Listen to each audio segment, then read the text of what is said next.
Mr. Epstein, tell us how you started out in the business. Well, I really have to predate it back to 1964. In 1964, I was at the University of Illinois, and I was chairman of a student senate committee called the Great Debates. And we put on 4 debates a year. And in 1964, we had a debate on universal health care, or care for the aged, it was being referred to at that time. And as part of my job, I went out to the airport to pick up the debaters. And one was Representative Thompson from New Jersey, and the other was Senator Tower from Texas. And having never seen either of these 2 individuals, and assuming that Senator Tower would be a large Texan with a 10-gallon hat, I went to pick them up. They were coming in on Ozark Airlines. They came in and walked down the stairway because there was no jetways in those days. It wasn't a jet. And Thompson came down, and I thought, of course, that was Senator Tower. As it turned out, Thompson was much larger, taller than Senator Tower, who at best was probably 5'5", and had a little Stetson on. Anyway, that was the beginning of what later led to the Medicare amendments of 1965, July 31 of 1965, signed by Lyndon Johnson. Tower, as Republican, opposed that. Thompson, as a Democrat, and a very liberal Democrat, was in favor of the insurance for the aged, insurance for the poor, which became Medicare and Medicaid.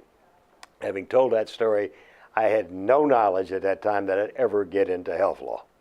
I went off, finished law school, spent 2 years as a captain in the artillery. My last year was stationed in Chicago. I had my degree from University of Illinois Law School, but I had not yet taken the bar. I was walking the streets during the day, working as a bartender at night, looking for a job during the day while running a bar. And on the same day in 1969, the late summer of '69, I was offered a job with the Blue Cross Association and a position with Blue Cross of Chicago and a position with Arthur Anderson in their tax department. Blue Cross Association was $50 a month more. For $700 a month, I started. They were looking for a lawyer with an accounting background to come in and take this new Medicare law, and what was really nothing at the time. It had passed July 1 of '65. It had gone into effect July 31 of '65. Gone into effect July 1 of '66 for hospitals and physicians, and July 1 of '67, I believe, for nursing homes, or skilled nursing facilities, as they're called. And Blue Cross had become the prime fiscal intermediary, which meant they were to administer Medicare Part A for the Social Security Administration, or the Bureau of Health Insurance, under the Social Security Administration. So that was their function. And as that function, they subcontracted to all the Blue Cross plans in the country, and there were well over 100 Blue Cross plans at the time. And those Blue Cross plans would actually go out and audit the hospitals and the nursing homes for Medicare purposes, and we would oversee, we being Blue Cross Association, would oversee that. So I had to become fluent right from the start in the Medicare cost reports, which are like tax returns, only the reverse. The cost you claimed in those days was the cost you got reimbursed by Medicare. So I began my career with Blue Cross Association, studying the Medicare law, which had just been passed, the very limited Medicare regulations, which had just been issued by the Social Security Administration, and the limited program instructions, which had been issued by the Bureau of Health Insurance. Blue Cross, as the prime contractor, was given the obligation to also consult with the Bureau of Health Insurance on new changes, on writing new regulations, on writing new instructions, and that was part of my job, was to work with the Bureau of Health Insurance at the time and move the whole process forward. Commerce Clearinghouse, which everyone knows well for their tax service and their Medicare Medicaid service, came to Blue Cross and contracted with us to do the first Commerce Clearinghouse Medicare Medicaid guide. And I recall it was blue. It was a blue binder, unlike most Commerce Clearinghouse binders, which are black. So the first Medicare Medicaid guide was actually a blue binder because Blue Cross color was blue. It later morphed into the typical black Medicare and Medicaid guide by CCH. So that's how I began looking at cost reports, learning what this Medicare program was all about, how they paid in the hospitals. And then I became counsel to the Blue Cross Government Programs Division, Blue Cross Association Government Programs Division, and to the Blue Cross Provider Appeals Board, which was the only mechanism that providers had to contest their dispute with the money that they were going to get from the Medicare program for their cost of doing business under Medicare and for the Medicare patients. And so in that function, I would meet with this 5-person board that I would choose amongst either Blue Cross employees and American Hospital Association regional directors, so to speak, who were hospital administrators who sat on this board. In 1971, a hospital in Louisiana, St. Francis Cabrini in Alexandria, Louisiana, had a dispute with Blue Cross of Louisiana. And that hospital was part of the Sisters of Charity of the Incarnate Word, based in Houston, Texas. The general counsel for the Sisters of Charity of Incarnate Word was a gentleman named Jack Wood. Now, Jack Wood is a legend in his own right. Jack was truly the smartest man in the room. Jack was a summa laude graduate from Harvard Law School, a Navy officer, and was one of the first people that got into health law. He became general counsel for the Sisters of Charity of the Incarnate Word in 1965 in Houston, Texas. And so this was some 6, 7 years later, and he was still in that position. He was handling this dispute because there were no outside lawyers that he could hire who knew anything about Medicare disputes. So Jack came with a steamer trunk that was probably a steamer trunk that you would take on a steamer across the ocean, full of files that he was going to use in contesting the decision. We sat down before the hearing started and talked about the issue. I said, give me a minute, and I called the reimbursement director in Blue Cross of Louisiana, and I said to him, Eddie, I said, I think we got a bad case here. We need to get this thing resolved. He agreed with me. I went back. I said, Jack, we've decided that your position is correct. We're going to resolve this matter in your favor, and we don't need to proceed with the hearing. I dismissed the hearing officers, and Jack and his entourage went back to Houston, Texas. About a year later, Jack was the program chair for the American Society of Hospital Attorneys annual meeting, which was being held at the Broadmoor in Colorado Springs in June of 1972. Shortly before that meeting, a case came out of the U.S. Court of Claims, referred to as the Coral Gables case. And the case had been brought by Coral Gables Hospital because they didn't feel a judicial review right under Medicare disputes. They did not want to, they were called the Blue Cross Association Provider Appeals Committee a kangaroo court. We didn't think we were a kangaroo court. But anyway, the Court of Claims ruled in their favor, said that there should be a dispute resolution in the law, and that providers should be able to go to court. They didn't think Court of Claims was the right place, but anyway, that began a couple-year discussion of how providers could get a judicial review of the decisions made by the intermediaries, Blues or Mutual of Omaha or Aetna whoever it was. So Jack wanted at the annual meeting of the American Society of Hospital Attorneys to discuss this case and discuss where the Bureau of Health Insurance and the intermediaries were going to go from here. So in 1972, at the annual meeting, he had a panel discussion with Tom Tierney, who was the director of the Bureau of Health Insurance, Jack Wood, and myself, J.D. Epstein, sort of debating Coral Gables and where it should go. Well, Jack, who could be an irascible guy, and Tom Tierney, who had a pretty thin skin, I shouldn't say that, they're both deceased, so they should not talk ill about the deceased, got into it. And I mean got into a heated discussion, at which point Tom Tierney walked off stage, walked off the podium, left Jack and I by ourselves to talk about Coral Gables and the results of Coral Gables. Tierney had denied that it would have anything to do with what would come next. And Jack said, well, that's just ridiculous, you know. So anyway, we ended our discussion. I went back to Blue Cross Association.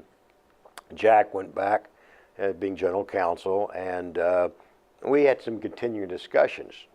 Jack said, why don't you come down, and he said, it'll be cold in January. Come down and see me in Houston, and let's talk about a law firm. I said, of course, I don't know Jack Wood other than this brief conversation. My wife and I had just gotten married. I was making, and by that time I had moved from $700 a month to, I think I was making like $19,000 a year in 1973, which was okay money, and I was still working at the bar at night because we couldn't afford to live in Chicago.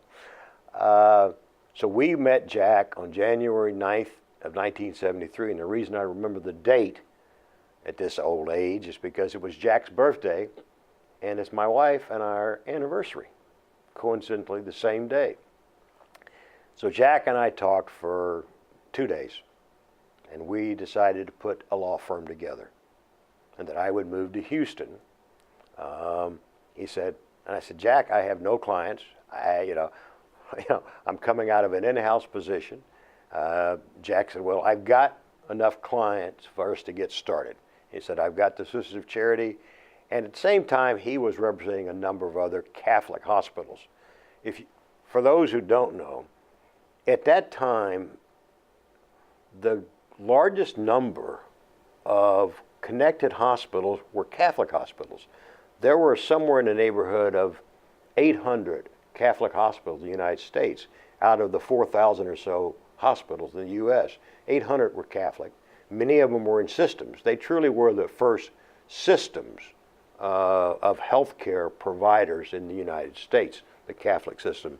There was also another religious system out of Utah, and then there was a Lutheran system. But basically, the Catholics were major. And the Catholic Health Association, or the Catholic Hospital Association, was probably the most important trade organization for hospitals, even more so, one would argue, than the American Hospital Association, although, obviously there would be arguments about that. But the Catholics were more sort of focused on their Catholic hospitals and their issues. And so Jack had started this practice, a little outside practice. So I said, okay, we'll start this, I'll try to come down this year. He said, okay.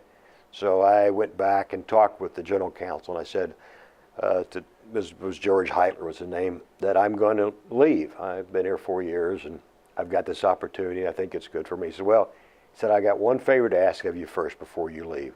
We've just received a prior counsel request from HEW, Social Security Administration, to take our Blue Cross Provider Appeals Committee rules and sort of procedures, how we operate, and come up with a procedure that we can put in legislation and in regulation. And I really need you to do this. So I called Jack and I said, Jack, I really can't leave these. I've got to do this. I'm the only one here at Blue Cross Association that has been involved as the lawyer on this appeals, and I feel an obligation. He understood and said, fine, I'm going to go ahead and start the law firm. I've got this fellow Tom Luxinger and a guy named David Holland who are tax lawyers, and they're willing to go leave Haskins and Sells and start what eventually became Wood, Luxinger, and Epstein. I stayed at Blue Cross until '74, completing the prior council on what became the Provider Reimbursement Review Board in legislation and in regulation, based upon the Blue Cross Provider Appeal Board and Committee. And so that took about 6 months for me to finish that, and I arrived back finally in Houston in 1974, and we began a healthcare law boutique called Wood, Luxinger, and Epstein. Before Medicare, you say attorneys representing hospitals typically were on the boards of hospitals and did a lot of work for free or at a low rate. Tell us about that period. Before Medicare, the revenue stream for hospitals was very uneven. You had the insurance payments and you had a lot of charity care. And you have to recall there was no investor-owned systems prior to Medicare. There just wasn't enough money in the healthcare industry for the investors to go into private hospitals. To the extent they were private hospitals, they were basically physicians and surgeons hospitals, hospitals that had been started by a doctor and were very small in size and one-offs, no systems or anything like that.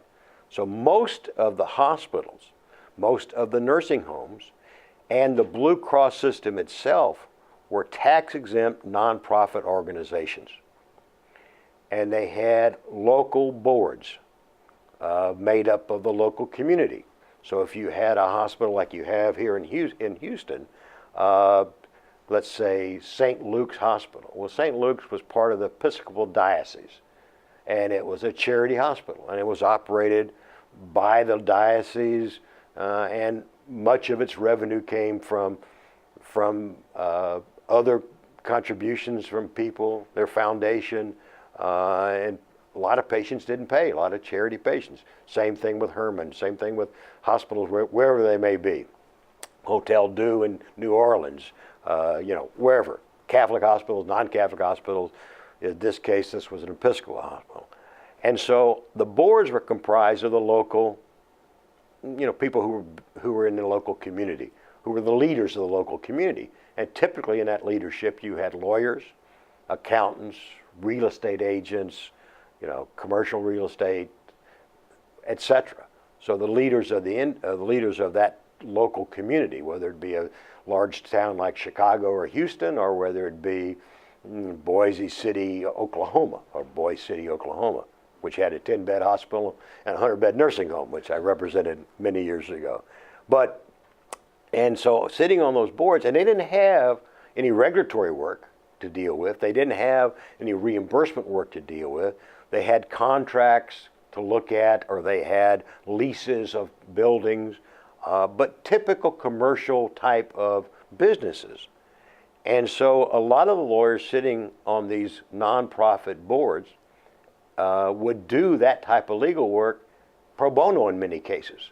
And in some cases, the law firms prohibited that individual from billing to a charity, because that's what it was. It was a charity, whether it was a Catholic charity or whether it was Episcopal charity or Methodist. And so that's what you saw prior to Medicare and the government getting involved. Same thing with the accountants.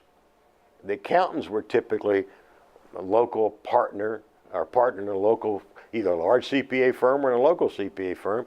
They didn't have required audits. The only time they basically needed real accounting work was if they did a government financing or a bond financing. In that case, they, of course, would charge for it. Now, there were lawyers who worked for hospitals, mainly in doing med-mal litigation.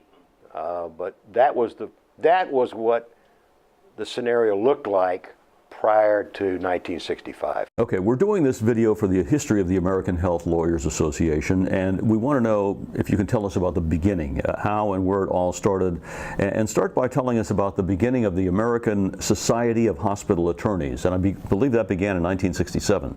Correct. And it's interesting because Ard Bernstein, who was one of the truly founders of the American Society of Hospital Attorneys, was working for I believe for the American Hospital Association, and I think in the D.C. office. And there were a number of lawyers who were representing hospitals, and in some cases employed by hospitals. There were very few of those, but there were some. And they were looking for some type of organization, association. This is post the Medicare now, and all of a sudden we had this avalanche of regulations, of statutes and things coming at them. And so Art, working with a couple of guys, started what was a personal membership society, because the American Hospital Association had personal membership society, like the American Society of Risk Managers or the American Society of Hospital Engineers, things like that. American Society of Human Resources. And so the American Society of Hospital Attorneys started in 1967 as a personal membership society of the American Hospital Association, which meant to be eligible for membership at that time, you had to either be an employee of an American Hospital Association member or a contractor to American Hospital Association member. And so that limited the draw in terms of who could be members. In fact, at the time, when I joined Blue Cross Association and began working, and Blue Cross Association, for those who don't know, original trademark was owned by the American Hospital Association until 1972. So when people think about strange bedfellows, you think about the fact that American Hospital Association and the Blue Cross Association basically were one and the same in terms of oversight. AHA owned that mark. And most of the Blue Cross plans were formed by American Hospital Association hospital members who formed the Blue Cross plan for the purpose so that they could get paid, that the hospitals could get paid. So they formed an insurance company. The insurance company, got subscribers. Subscribers paid in money to the insurance companies. Subscribers became patients at the hospital. Insurance companies paid at American hospitals for those patients. And that's how third-party payment really started back in 1929, a couple years before all of us were born. So that was the start of it, American Society of Hospital Attorneys.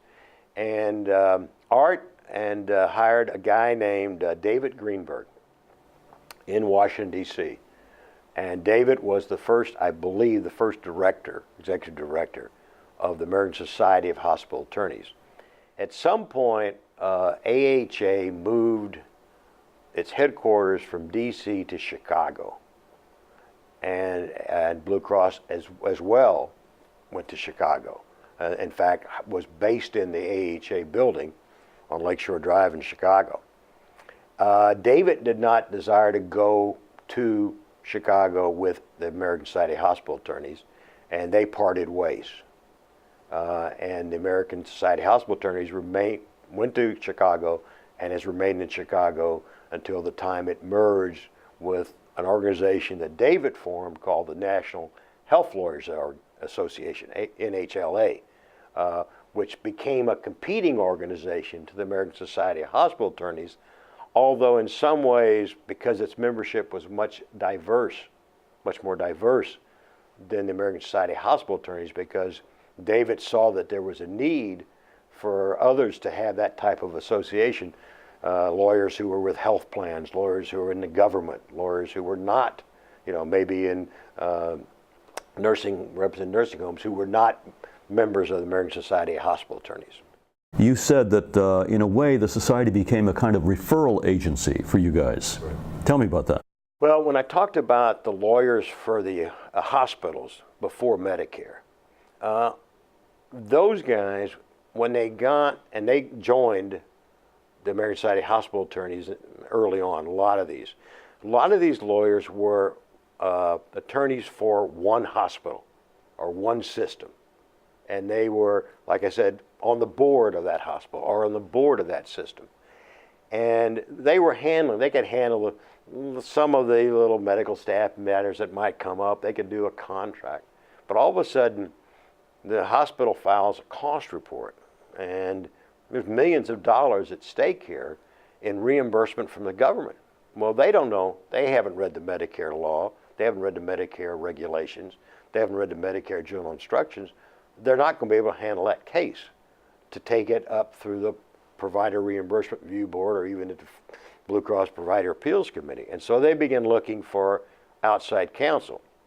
So that when they would go to the annual meeting of the American Society of Hospital Attorneys, Jack and I would make presentations after we started the firm, and even Jack, as I indicated in 1972, before the firm was started, presentations about Medicare law and regulations and payment, which was the key.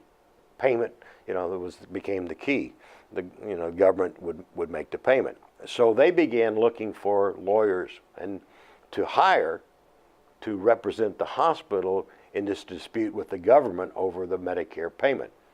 Jack and I, and especially I, when it came to Part A, these types of appeals, Jack sort of went off and became sort of the Part B guru, which was the physician payment. He dealt mainly with, through the years, payments to physicians, medical staff bylaws, wrote a lot of medical staff bylaws, a lot of contracts. Jack had a what we used to call the automatic, or I can't even remember what the name of it was, but a contract he did over and over and over again for hospital-based physicians, hospital-based radiologists, hospital-based pathologists, hospital-based anesthesiologists. All these contracts were basically the same contract, and it was funny because we started seeing our contracts come back at us through the years. And Jack one year got angry about it and put an error in his contract.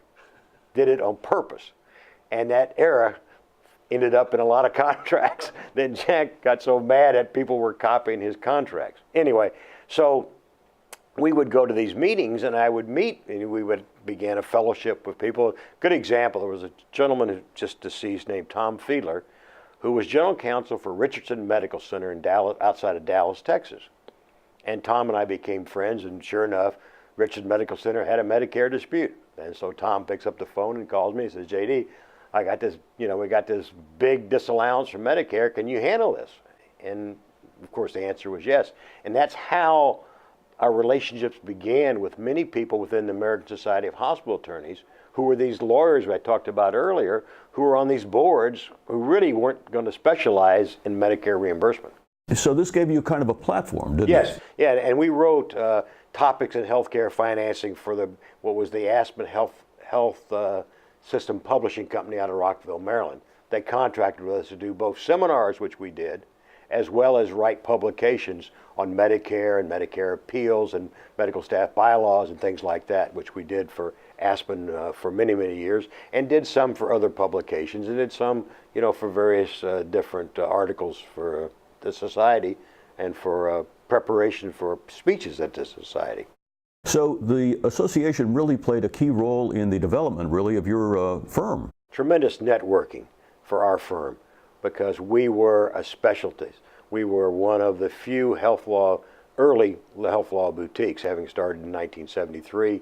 You had a couple in California, the Sherwin-Memel firm and Carl Weisberg and those folks, and you had shortly thereafter Ober-Kaler and Grimes in Baltimore. But for the most part, there were very few of us in the 1970s doing this type of work. And I want to ask again about David Greenberg. He was a key figure in the beginning of the society, and then in the AHLA, as you point out, he founded that. Yes. He was always looking for revenue, you say. Yes. Tell us about that concern of his. Well, he always felt that the society had a pot of gold, being a personal membership society of the AHA, American Hospital Association. And we, of course, at the society, we were always fighting with the American Hospital Association over money. We thought they were charging us too much for overhead, charging us too much for our employees, and not giving us our revenue when we earned it. David, on the other hand, didn't have that, and he was always fighting for revenue, and he was competing with us. And so at one point, David was talking with one of our, may even been me, I don't even remember the occasion, talking about doing a joint program that they felt would be a great revenue source for both the NHLA and the American Society. And we came up with the Medicare Medicaid Conference, which still is going on to this day. And we did it as a joint program. NHLA was, the chair for them was Lynn Homer from Ober-Kaler, and the American Society of Hospital Attorneys, and the chair for the society was myself, J.D. Epstein. And Lynn and I chaired that conference for 21 consecutive years. And it became the most profitable conference of all conferences for either the NHLA or the society, including it was more profitable than the annual meetings in terms of revenue, terms of active profit returned to the two entities. Huge success. Huge success. And of course, the society always figured David was cooking the books and that we weren't getting our share of the revenue. And David was always figuring that that there was a way that he could keep a little more money, but it all worked out in the end. And from another source, I'm not sure who told me this, but one reason David wanted to join with the society was because he felt if it lost money, the society could pick up the tab. Right. Was that a factor? That was no question in his mind. I mean, we don't get in David's mind, but David would have thought that way. But also, I think there were people, even at that early stage, who were thinking, well, maybe this might be an avenue to an eventual merger. So I think it really was more than just the fact that there was the successful program it was. I think there were people, undercurrents, that maybe this working together, we could do other things together, and maybe it would eventually lead into, because the competition, wasn't good.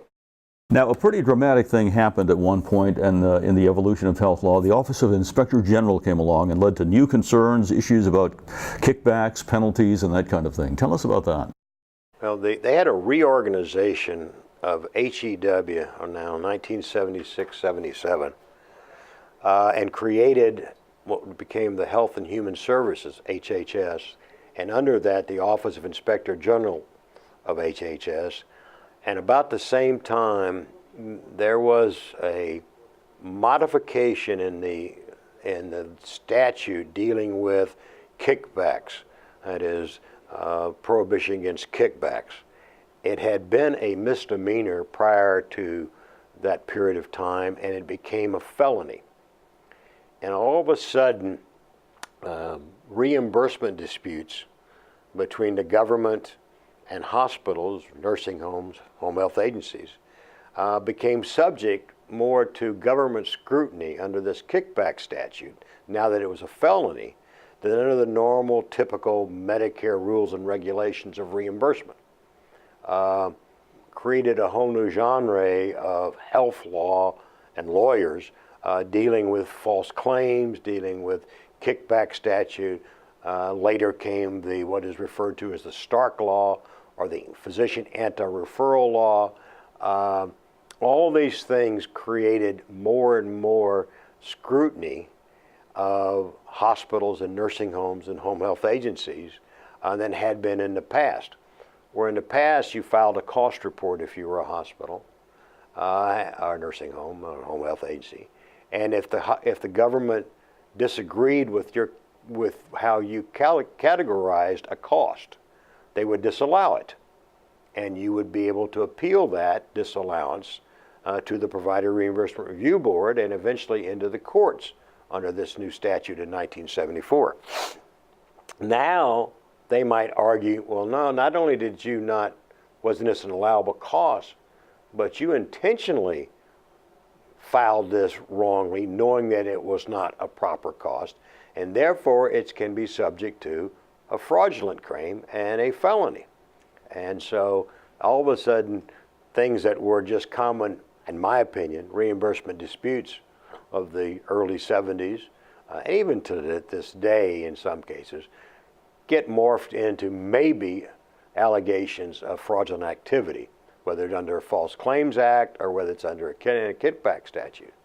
And the anti-kickback statute was important because, unlike most other industries, it became almost illegal to hire marketing people to try to bring you patients, because the way you pay that marketing person might be in violation of the anti-kickback statute.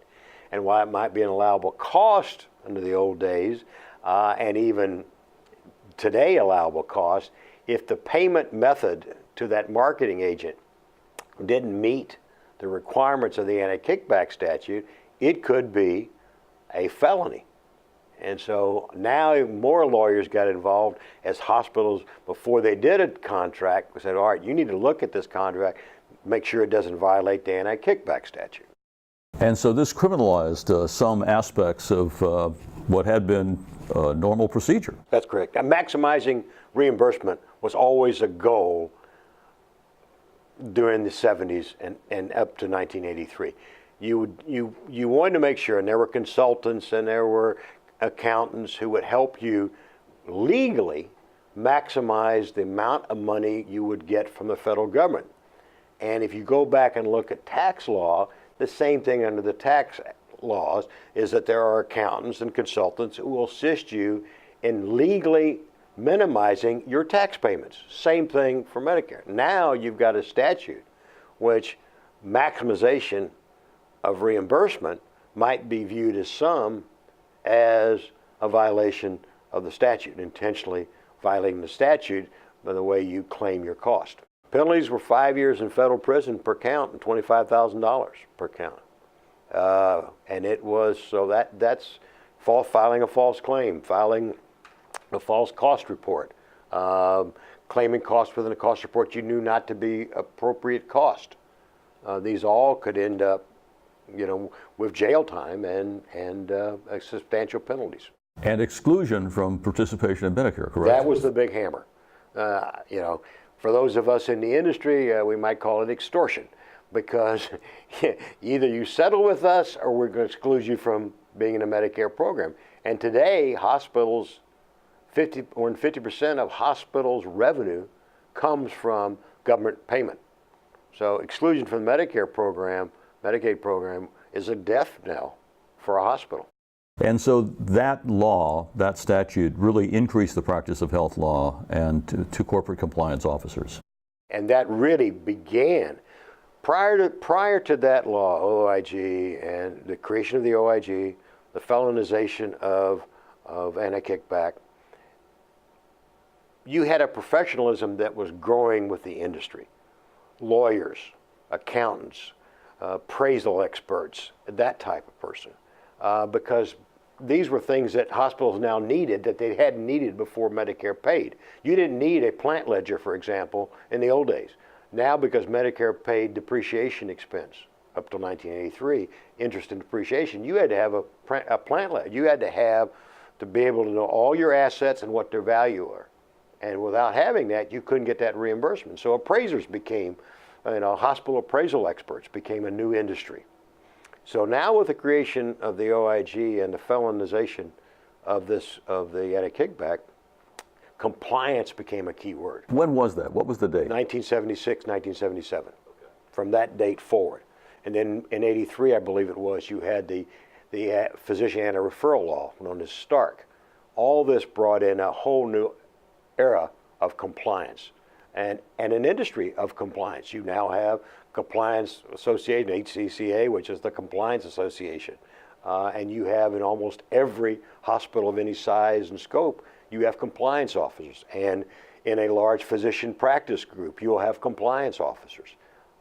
And this is just part of now the general business of doing business in healthcare. And on this anniversary video, as you look back, what do you consider your most important contribution to health law? Well, again, as I said off the cuff, I think to you, is the hundreds, literally hundreds, maybe even thousands of young lawyers who I helped to mentor or I helped teach when I taught 25 years of health law at the University of Houston Law School. I think that, just seeing these people and seeing how successful they've been, and I suppose the way I got there was because I always felt we needed to be at the cutting edge, the law firm, the practice of law. I wanted to be I wanted to be out there, and I wanted to know what the next thing was coming out of the government, because if the government became the ruler, I mean, it is truly the golden rule. The government's got the gold and they rule. And so you wanted to look ahead, see what was coming, and we always prided ourselves, whether it was my early law firm, a later law firm, or just colleagues of mine in and outside of my own law firm, always prided ourselves on being ahead of the curve, knowing hopefully trying to know what the government was going to do next and be able to react to it. To be able to react to it. Take the new law, take the new regulations, apply them to the facts you have, and create ways that you could operate within those laws and regulations. And did the association play a role in that? Major role. The educational, first for the American Society of Hospital Attorneys, AHLA, the American Health Lawyers Association, their education programs are without doubt were the best and continue to be the best. And they were a real foundation for the practice of health law in this country. I will tell you, even as a frequent, and in those early years, the American Society of Hospital Attorneys, I spoke at every convention, both the annual meetings and, of course, later the Medicare and Medicaid conference, which I chaired and spoke at, et cetera. But it was interesting because being a speaker made you be a student. And you had to know and you had to learn and make sure what you were putting out there from that podium was the most accurate and up-to-date information there was. So it was really a two-way road here, both as the speaker as well as as well as listening to others who spoke on those programs. But there's no question that the American Society of Hospital Attorneys annual meeting and then the Medicare and Medicaid conference and other programs that did were always the leaders in education. And the same thing can be said today for the American Health Lawyers Association. And preparing you for the future for dealing with the changes in health law. Absolutely, because they brought in, and I think people so underestimate the face-to-face that we were able to develop in the Medicare and Medicaid conference with the government bureaucracy and the employees of the government who would come and make presentations at that Medicare and Medicaid conference in Baltimore. They would come there and say things and do things and interact with you that were so beneficial for advising your clients on what the government expected, what they were doing, what the next thing they were going to do. On this 50th anniversary, what would you identify as the milestones in the evolution of the association? Well, there's no question that the sentinel event of the American Society of Hospital Attorneys morphing into AHLA was Medicare, was Public Law 89-97. In my opinion, it transformed the industry. It took a cottage industry and made it into an industry that is today 1/5 of the GDP. And so you start there. Everything starts, in my opinion, with the Medicare, Public Law 89-97, July 31, 1965. And from there, I think the evolution is just what's happened with all of the regulations, the jump-ons. And I guess we're in a world today where regulations are bad, or over-regulation is bad, and we all hear that talk every day. Clearly, this is the most heavily regulated industry in the United States. And it created an industry, including the American Health Lawyers Association and all its members. Without that, we wouldn't be here, in my opinion. Looking forward, how do you see the future of health law and the role of the American Lawyers Association, and what role should it play in the future of health law? Well, hopefully we will continue to be consulted from time to time by government bureaucracy, and that our attorneys will play a role, whether they be in politics or whether they be in the bureaucracy itself, whether they be some of the great leaders of the American Health Lawyers Association, a guy like Lou Morris, who was a longtime public servant, was the general counsel for the OIG. Now I understand is in private practice. Haven't talked to Lou lately, but we have members like that who will play a role in what comes forward. So I think that's key to it. We're going to have an American health system, in my opinion, it's still second to none. It's still the best in the world. I think we'll be unique, continue to be unique in the way it's done. I think the American Health Lawyers Association will have to morph with the times and make sure that we're in the front of all that's going on, politically and elsewise. I think the Affordable Care Act will be, if not repealed, it will be significantly modified. I think there will be role for attorneys in doing that modification as we are right now.